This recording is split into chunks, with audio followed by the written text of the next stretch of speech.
Hello students, आज की class में हम लोग पॉलिनोमियल चैप्टर के लॉन्ग आंसर क्वेश्चन को देखने वाले हैं। क्वेश्चन नंबर फर्स्ट से देखिए क्या कर रहा है। Find the zeros of polynomial f x equal to x cube minus 5x square minus 2x plus 24। इसके कितने जीरोज होंगे जी? क्यूबिक पॉलिनोमियल है, 3 जीरोज होंगे। If it is given that the product of its 2 zero is 12। कह रहा है कि इस पॉलिनोमियल के 2 जीरोज का प्रोडक्ट 12 है, तो हमें इसके सभी जीरोज निकालने। तो ले लेते हैं कि late alpha, beta and gamma are the zeros of given polynomial क्या है एफ एक्स इक्वल टू में एक्स क्यूब माइनस का 5x स्क्वायर माइनस का 2x प्लस 24। इस पॉलिनोमियल के ये 2 जीरोज है। अच्छा, अकॉर्डिंग टू क्वेश्चन क्या कह रहा है कि the product of its 2 zeros is 12। तो हम लोग सपोज कर लेते हैं इसके 2 जीरोज जो है अल्फा एंड बीटा है और इनका प्रोडक्ट जो है 12 है। तो हम जानते हैं कि alpha into beta into gamma की बात करेंगे तो आपको पता है वह किसके इक्वल होगा, तो कांस्टेंट माइनस ऑफ कांस्टेंट और बाई में यहाँ पर एक्स क्यूब का कोफिशिएंट। तो इसका value alpha into beta into gamma की बात करें तो इक्वल होगा माइनस ऑफ 24 के। ठीक है, तो अल्फा बीटा का वैल्यू कितना है 12 है, तो 12 इंटू में गामा इक्वल टू में माइनस का 24, यानी गामा इक्वल टू में आ जाएगा माइनस 24 बाई में 12। कितना टाइम्स? 2 टाइम्स में। तो गामा का वैल्यू यहाँ से क्या आ गया 2 आ गया माइनस का। ठीक है, यानी कि हमारे पास एक जीरो आ गया। अब इसके बाद देखिए हम ये जानते हैं, ये तो पहला कंडीशन हो गया। हम दूसरा कंडीशन इस तरह से ले सकते हैं कि दो जीरोज के प्रोडक्ट का सम जो होगा किसके इक्वल होगा, तो आपको पता है एक्स का कोफिशिएंट और बाई में एक्स क्यूब का कोफिशिएंट। तो इसका वैल्यू आपके पास 12 है, बीटा रहने दीजिए, और गामा का वैल्यू क्या है यहाँ पे माइनस ऑफ 2 है। गामा का वैल्यू माइनस ऑफ 2 है अल्फा।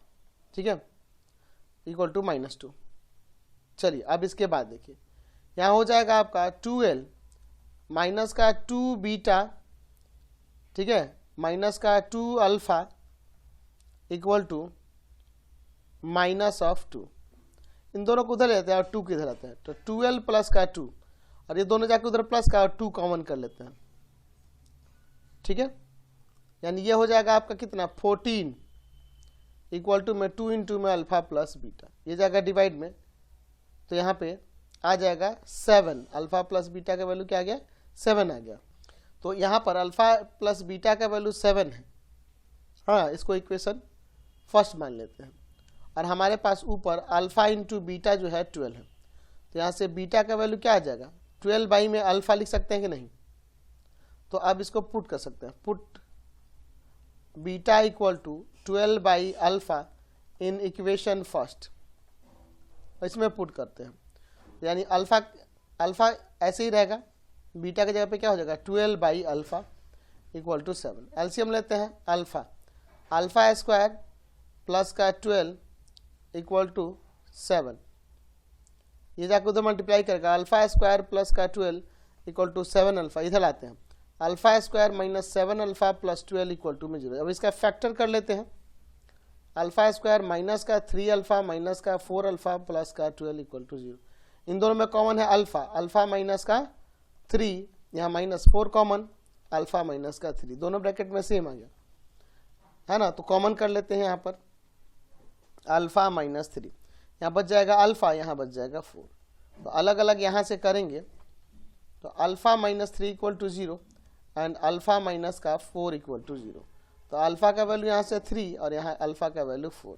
तो if alpha equal to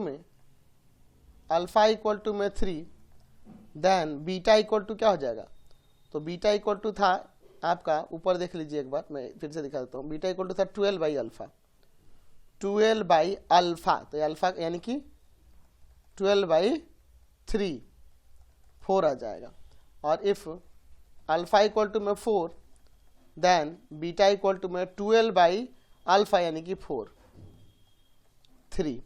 therefore zeros क्या हो जाएंगे, जीरोज ऑफ पॉलिनोमियल की अगर हम बात करेंगे, जीरोज ऑफ पॉलिनोमियल, तो इसके 3 जीरोस हो रहे हैं, एक 3 दूसरा 4 एंड तीसरा ऊपर हमारे पास था -2। समझ गए, 4 3 -2 या फिर 3 4 -2, यही ना होगा।